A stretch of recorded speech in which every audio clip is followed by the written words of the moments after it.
Hello everybody, welcome to the second of Sage Advice.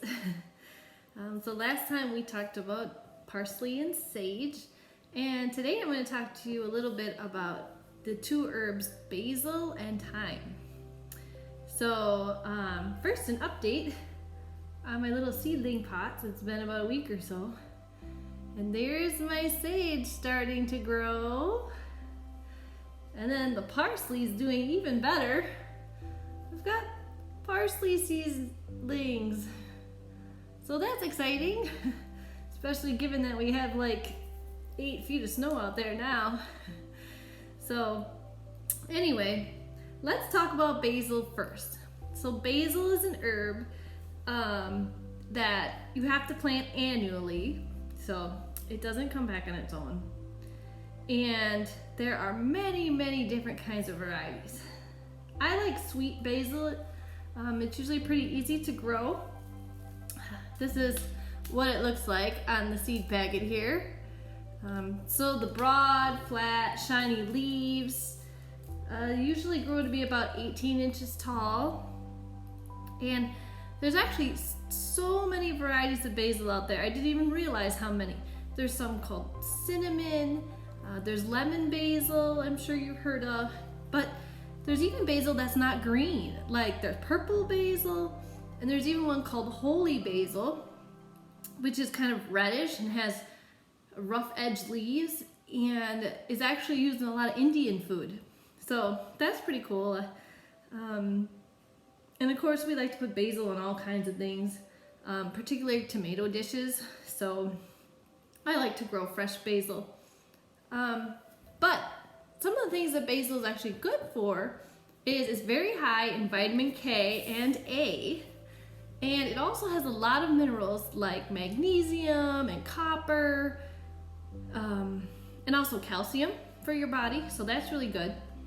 It's an anti-inflammatory and a pain reliever, and it's also antibacterial and antiviral. So a lot of people who make their own homemade household cleaners will use basil or basil essential oil. So that's another good thing about it. It's also a fantastic pollinator, which we're discovering with all these different herbs that the pollinators really like them, especially bees, for basil. And it repels things like flies, mosquitoes, and those tomato hookworms. So that's another great reason to plant basil next to your tomatoes. It keeps the bugs away, and it tastes good with tomatoes, so you should plant basil. But when we want to grow basil, it does not transplant very well. So you can go ahead and plant your little seedlings, start them indoors if you want. Just keep that in mind that they tend to suffer sometimes if they're not planted directly in the garden. So use a compostable pot like the ones we gave you last time, so that you don't shock the plant as much. They also don't tolerate frost very well at all. The leaves will really shrivel up. So wait for truly warm weather before you move them outside or plant them outside. It's a direct sun plant. It doesn't need a lot of maintenance. You know, it can tolerate a little dryness, but don't let it dry out. Obviously, everything in the garden wants to drink once in a while. So, also, when basil starts to grow, it tends to get bushy leaves on it, and you want to make sure that you harvest it or trim it regularly. Otherwise, it'll eventually grow flowers and then go to seed. And once it starts to grow flowers, the leaves lose their taste a little bit. They get more bitter, not as sweet. So in order to keep the plant from expending too much energy on growing those flowers and making those seeds, make sure that you are trimming your basil once it's well established, to keep your fresh harvest going all year. And of course, basil, like any other herb, can be used many different ways. You can use it fresh, like snipped right off the plant and rinsed off. You can freeze the leaves whole after blanching them, or you can puree them into a paste. A lot of people use it in pesto. so you can freeze it that way, but you can also dry out the leaves if you wish. Now, it's not as flavorful once dried out, and again, it'll have more of a bitter taste if you harvest it too late on the plant, but otherwise, basil really is quite yummy, and I really like it as an herb, and it's fairly easy to grow. I've grown it in a pot on my back deck for many years, and I just throw the seeds in there. I don't really have to worry about it too much. But the recipe I'm going to give you too with today's kit is a fresh basil caprese salad. So, it's super easy. Just a few little tomatoes cut up and some fresh basil leaves, and it's really delicious way to have some basil. The one thing to note too is basil seeds are very, very tiny. So, you think of a poppy seed muffin, look at that. I can't even show you in the video very well. It's that small. So, we've been finding that with a lot of these herbs that the seeds are quite tiny, but it's a good plant, and I encourage you to give it a try and grow some. Okay, so our second herb we're going to talk about today is thyme. And thyme is quite interesting. It looks like this, really kind of like a weed or something, or a flower you see growing along the side of the road, and maybe it is thyme sometimes. but thyme is different from basil in that it's a perennial. So if you grow it and let the plant establish well, and then cut it back in the fall, it should come back the next year. So that's a good thing, and you can keep getting a healthy harvest from it on a regular basis.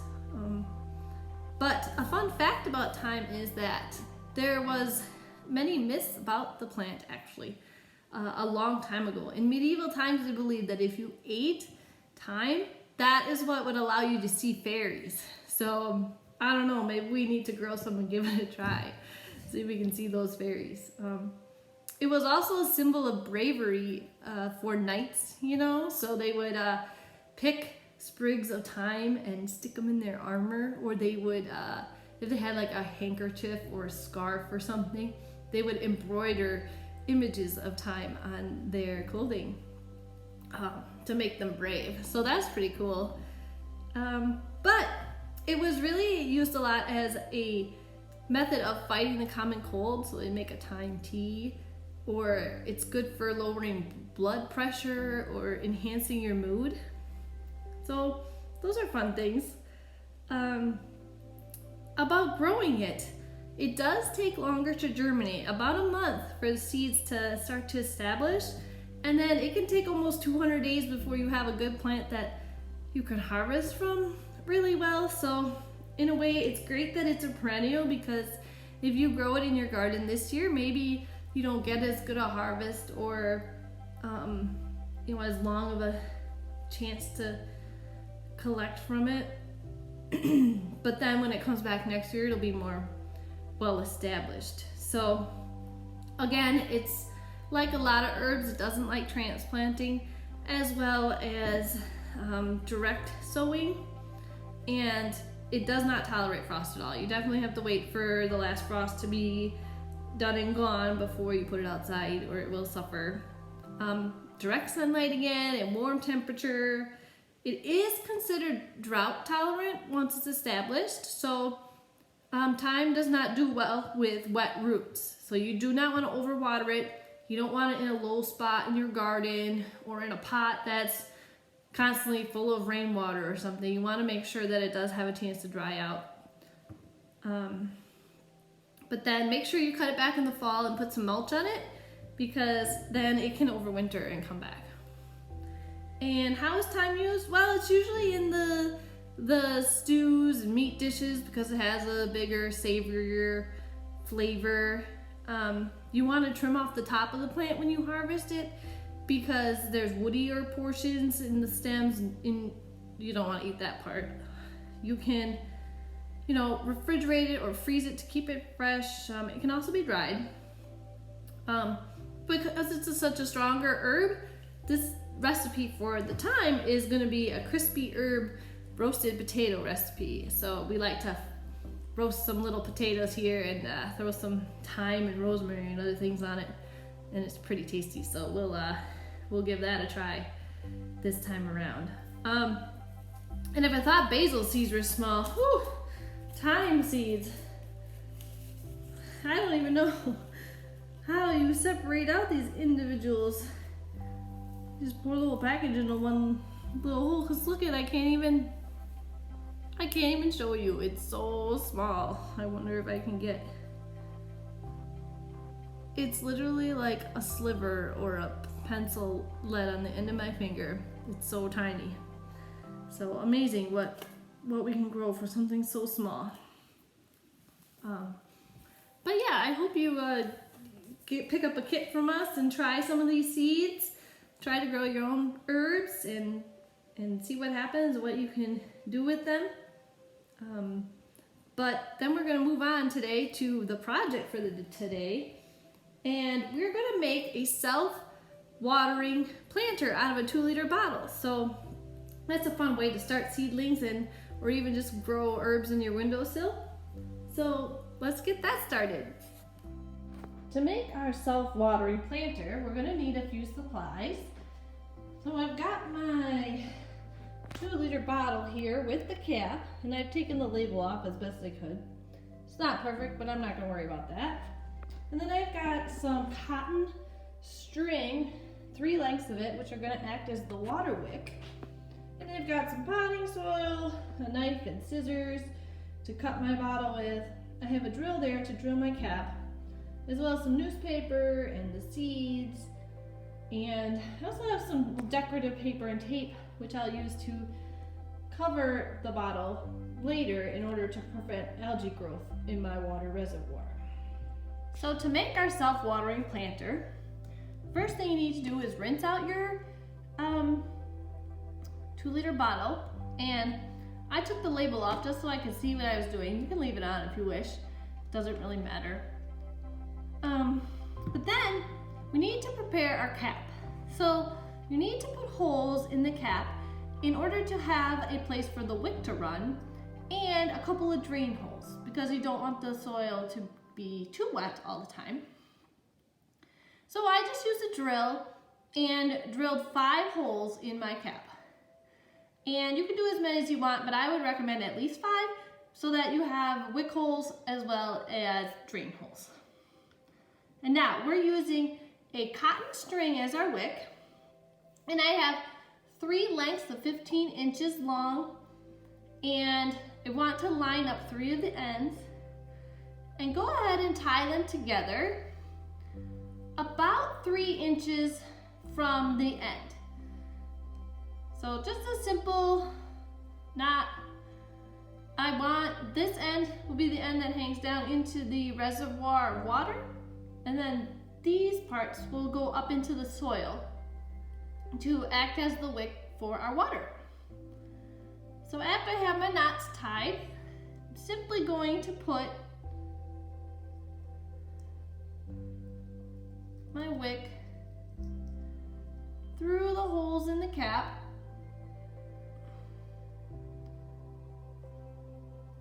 It's not too difficult. If you drill, make sure you're drilling large enough holes.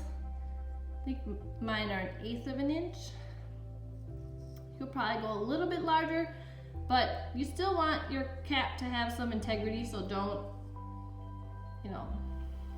make the hole too large. But then the knot right there helps hold the cap, the wick and the cap on. And you're done. That's the first part of our waterer. Now that we have our wick ready, we need to prep our bottle. And to get ready to cut my bottle, I want to mark, I'm just using a Sharpie, where exactly I want to cut. Now I want my cup, which is going to be the top portion of our waterer, to be large enough that I can actually grow something in it, have some dirt in it, but I don't want it too big in that the neck of the bottle touches the water. So we only want the wick to touch the water. So I have to do a little thinking, and measuring out. And I think I'm gonna go just about 2 inches from where the bottle starts to curve down. So right where that curve starts or ends, I'm gonna go about 2 inches down from there. And I'm just gonna put a little mark so that I remember where I wanna cut my bottle. And I've found that it's easier to use a sharp knife to start the cut at least. And just be careful, you know, cut away from yourself so you don't get hurt. And I'm just gonna make a cut to get it started and then use a kitchen shears to cut it the rest of the way, because that's a little bit safer, you know? And just go slow. If I go too fast, I might end up with breaking my plastic bottle or cutting myself. I just want to go slowly all the way around.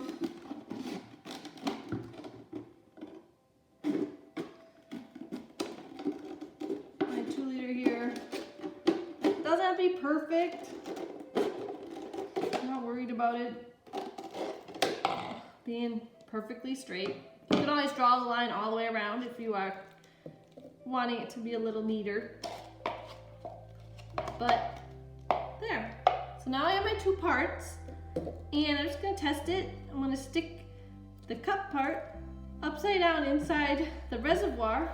Then you can see that I've got about 2 inches or so of space, and that's what I want. I don't want my cap to be touching the bottom. So the next step is to prep our cup in order to add the soil. And to do that, we need something to help hold the soil in, because we obviously don't want it to fall through here. And this will also make it easier to transplant later if we decide to move our plant outside in the garden. So I'm just gonna use some regular old newspaper, and I just have 2 half sheets here. I don't think it'll take much, but you just want to line your cup with the newspaper. And now, might get a little tricky. I'm not sure yet the best way to do it. So I'm just gonna go ahead and kind of force it in there.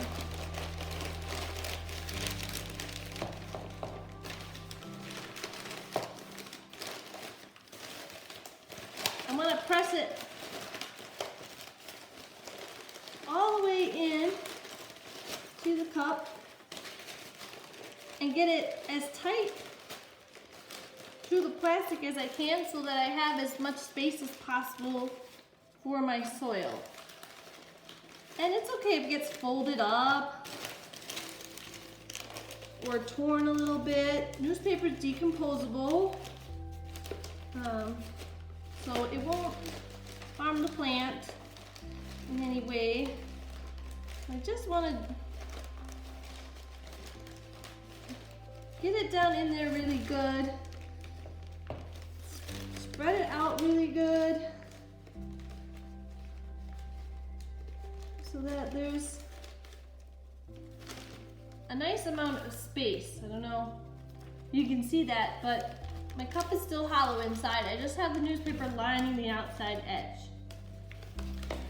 And then after I do that, after I get it all the way in there, I'm going to carefully cut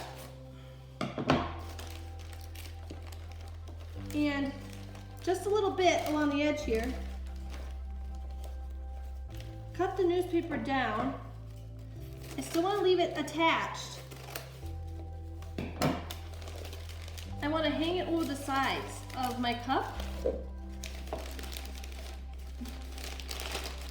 like this, just so that I can easily fill it with soil. There. And you might find that it's a little annoying. Maybe there's too much newspaper in the way. So I'm gonna go ahead and cut some of it off. You know, I don't need all these scraps. I just need to fill my cup, to line it up.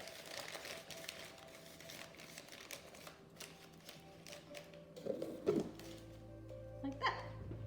So after I have my newspaper in cup, and it's laying in there pretty good, nice and flat, I do need to put my wick in. So I'm gonna just take a pencil and I'm gonna poke a hole in my newspaper, the very bottom of it, so that it goes through the, I have somewhere for my wick to go. And then, might be a little tricky, I'm gonna go ahead and twist my wick up a little bit.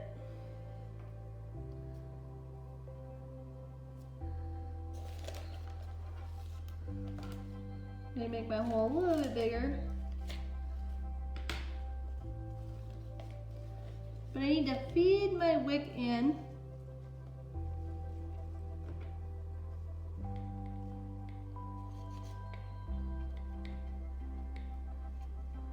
Through the neck of the bottle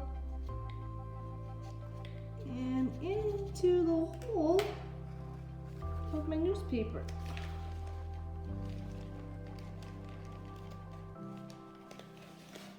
There you go.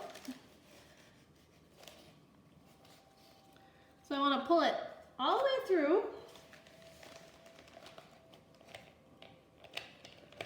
until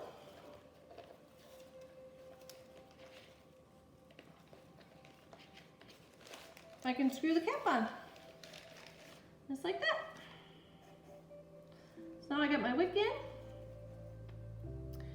and we are ready to add the soil. And when you add the soil, it gets a little tricky because you have the 3 wicks here coming up the center. And instead of just going up the center, we want to evenly distribute the water to the roots of the plant, because roots, they grow in all sorts of directions. They don't just grow straight down, unless it's a carrot, of course. But so what I'm going to do is I'm going to add a little soil at a time, and going to kind of layer it and coil my wicks around after each layer. So I'm going to put a little soil in. I'm going to coil one of the wicks while leaving the other 2 in the center. Put some soil on top of that. Then I'm going to coil the next one. So that kind of makes a spiral going up the center of my little cup here. So let's go ahead and do that. Let's add some soil. And remember, your short ends are the ones hanging out of the cap. Those are going to be in the water. But I've got my potting soil here. And I'm just going to scoop a little bit into my cup. Probably get a little messy. Then I'm going to go ahead and coil one of my wicks. So you can see it lying in there. And then get some more soil. Make another layer in my pot. Kind of tap it down. Do the next coil. And then the soil, as you smush it down, it helps hold your newspaper in place, so you don't have to worry about it falling out anymore. But use a good potting soil. Make sure it's clean soil. Don't use garden soil straight from your garden. You'll get weeds growing in your plant, or pests of some kind. Then put my last wick there.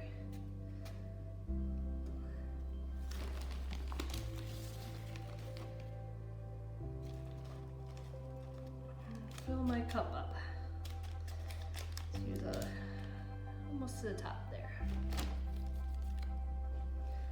Now I've got the dirt in there. I'm gonna smush it around a little bit. And I'm gonna use my reservoir here just to hold it for a sec, because now I'm gonna trim this excess newspaper off. You may find that it's helpful to tape your newspaper down to the sides of your container. That's up to you. This is really an experiment on what works best. Some people use plastic garbage bags, but I like to use the newspaper because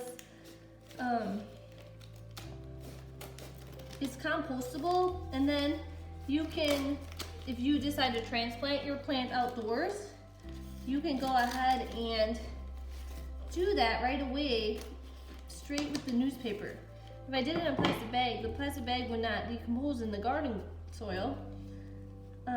So then you'd end up, you know, with trash in your garden, and we don't want to do that. So I highly recommend making a little newspaper cup here for your plant. So after I've trimmed my newspaper off, I see that there's still a room for a little bit more soil. So I'm just gonna give it a little bit more to help finish filling it up. Leave a little bit of space for my seeds. So the next step for our self-waterer is a little bit tricky, but it is important, because you don't want bacteria to grow in your water reservoir, or algae, because that will make your plant unhealthy. And so what we need to do is wet the soil before we plant the seeds, and then we need to let it drain for a little while, probably about at least an hour. So I'm over at my kitchen sink, and I've got my dish drying rack right in the sink, because I think that's going to be the best way for me to hold my cup up while it drains. So I went ahead and I balanced my cup in the corner of my sink here with the wick hanging down. So you might have to get a little creative, but you do need to have the soil in there to do it. So we can't do this step before the soil. It has to be done afterwards. And I'm going to go ahead and use my kitchen sprayer and just lightly soak my soil and the newspaper. Just give it a really good, fill it up. And I might take a little bit and push my newspaper around the edges here. But then we can see it's starting to drain out, so that's good. We want that to happen. We want it to drain. And I want to make sure that I do it a couple of times. And I'm also going to spray my wicks directly, because I need those to be wet before I stick them in the reservoir. Because if I stick them in dry, they're just going to float on the top of the water and not actually go down and absorb the water like I need. So we can see that the soil is draining, and I'm going to let it sit here for a while, and then we'll move on to the next step. So now that my cup is draining in the sink, and actually it's been draining for an hour, I'm going to go ahead and fill my reservoir up with some clean water. Make sure there's no dirt or anything inside the bottom piece here. I've got about 2 inches. Now I'm going to go to the sink and get that rest of it. So then I just take my top, set it in. You want to make sure that your cap does not touch the water. You need some space in there, but my wicks are down in the water, just like I want them. My soil is nice and moist and wet.